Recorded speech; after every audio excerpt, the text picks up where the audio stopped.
Halo teman-teman, selamat siang. Berjumpa lagi dengan saya Robin Saatman Perry di channel Mr. Atman Perry ya. Pada video ini saya akan membahas tentang badminton lagi ya, badminton tentang Anthony Ginting ya. Anthony Ginting adalah salah satu atlet bulu tangkis tunggal putra Indonesia. Semua orang tahu dia. Dia adalah ya kalau boleh bilang sekarang dia adalah ganda putra yang nomor satu lah di Indonesia ya, baik dari secara kualitas permainan, secara peringkat, dan secara prestasi di lapangan ya. Kita tahu Anthony Ginting setelah berhasil menjadi juara di berbagai ajang Super Series ya. Dia pernah juara di Super 1000, di China Open, dan kemudian di Indonesian Master dan sebagainya ya. Mungkin saingannya di Indonesia ya Jonathan Christie ya yang bisa mengimbangi, tapi secara ranking dan secara permainan ya saya rasa masih di bawah Ginting ya permainannya ya.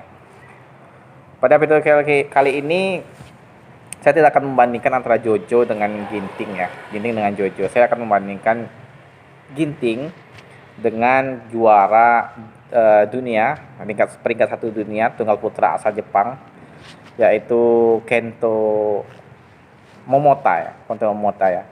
Saat ini Kento Momota boleh dibilang sebagai salah satu atlet atau pemain bulu tangkis yang superior ya, sulit dicari tandingannya ya. Bahkan banyak yang bilang tidak ada tandingannya ya, Kento Momota ya.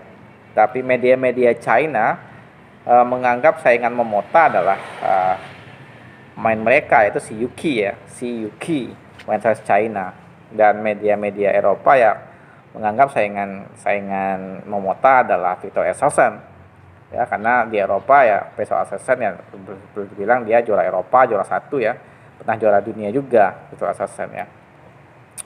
Setelah eranya Lindan dan Lee Chong Wei, Taufik Hidayat berakhir ya, praktis sekarang tunggal putra ya Kento Momota tanpa ada tandingan ya.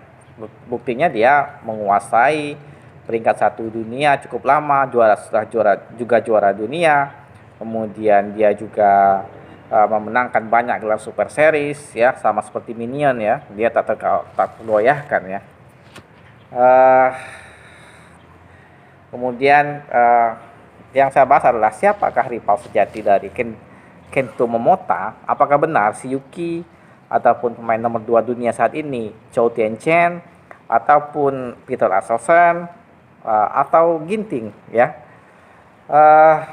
Beberapa hari yang lalu channel YouTube resmi dari BWF, yaitu BWF World.tv, Badminton World.tv, dia mengupload sebuah video yang menggambarkan bagaimana rivalitas antara Kento Momota dan Anthony Sinisuka Ginting ya. Kita tahu memang secara peringkat ya masih di bawah ya. Ginting kalau tidak salah sekarang peringkat ke-4 atau ke-5 ya.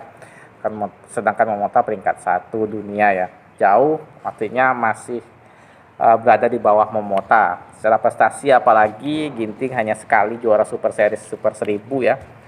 World Tour Super 1000, sedangkan Momota ya berkali-kali ya bahkan juara dunia.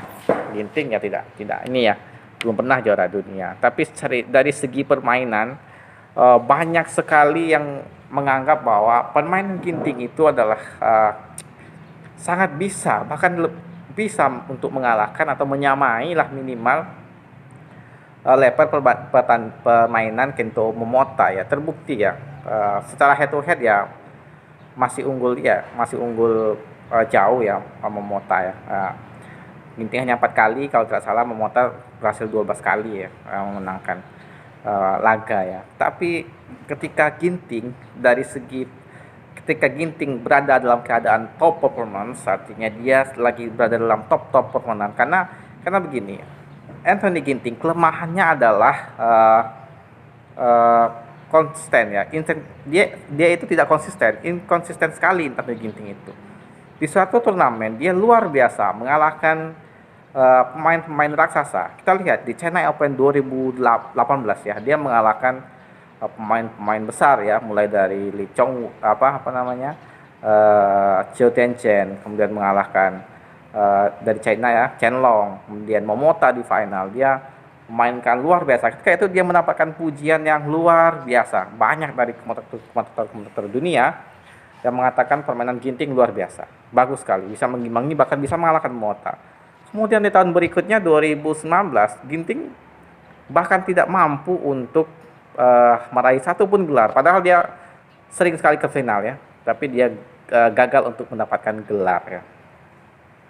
Kemudian di 2020 awal, dia menjanjikan sekali ya, tampil di Asia Badminton Championship, dia menjanjikan sekali, menang terus. Kemudian di Indonesian Master menang lagi. Di All England, kadang-kadang dia akan menang, tetapi apa yang terjadi?